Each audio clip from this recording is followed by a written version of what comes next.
please listen carefully.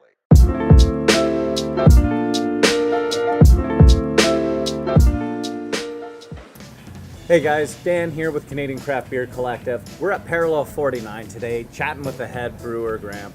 Really happy to have us, and thanks for having us today. Thanks for coming. You know, today we just kind of want to talk a little bit and kind of meet the brewer. And, I think it's an interesting, I think Parallel 49's got a great story. You guys started in 2012. Can you tell us a little bit of kind of the first few years? Yeah, I mean, there's kind of 6 partners who wanted to start the brewery up. We're all big beer fanatics. Every one of us was homebrewing at home, some more than others, me being the one who was homebrewing all the time. But yeah, I had a big homebrew background. I've always been fond of beer and how different all the beers can taste.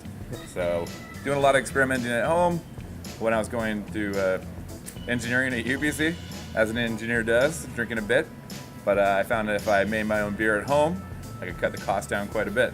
You know, and it's interesting, and you talk to a lot of head brewers, and mainly successful head brewers, and a lot of them have the background of engineering or biochem or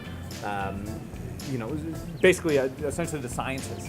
Why is that? Do you guys just drink a lot, or are you're just that smart that you guys can brew better beer? Well, there's a heavy amount of science that goes into making beer. So I find if you get a good grasp of sort of what's going on with the microbiology of fermentation, how you're dealing with all your hot liquids and transferring all the beer, but also have a good foundation of recipe development as well. Kind of when those all combine together, you can get some really fantastic beer. Awesome. But there's also creativity as well. Fair enough. And you know what? A little background on UBC, the engineering department.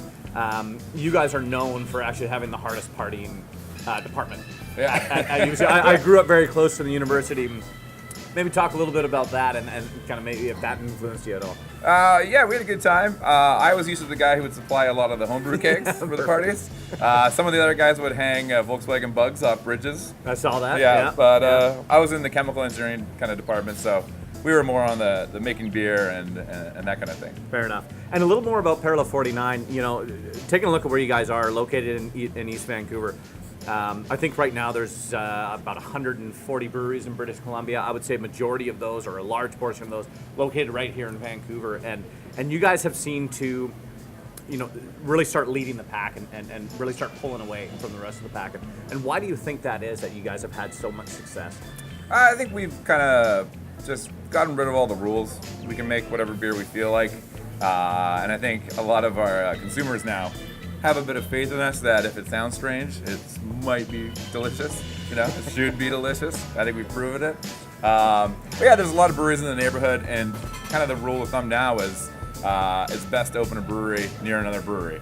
We have people in this neighborhood who will go just walk around and do a sort of brewery crawl on the weekend and visit maybe 6 to 9 breweries, all having tap rooms, going to try all the beer, and then going to the next one and see just continually sampling all weekend. Absolutely. Yeah. Well, you know what? Thanks for having us today. We really appreciate it. Congratulations on the new tasting room that you can see behind us here. For anyone in Vancouver, come down, check out the tasting room. For everyone overseas, know that Parallel 49 is now available throughout Asia. And thank you guys for tuning in to Canadian Craft Beer Collective. Cheers. And cheers.